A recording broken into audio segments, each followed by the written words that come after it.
Hello guys, কেমন আছেন? আশা করি সবাই ভালো আছেন।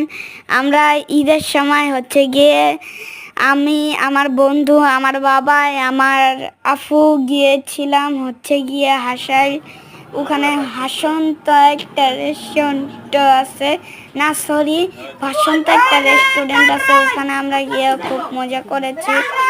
আর গিয়ে আমরা চাঁদ রাতের দিন খুব মজা করেছি।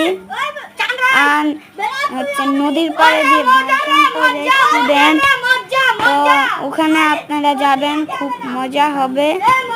তো টাটা, বাই বাই।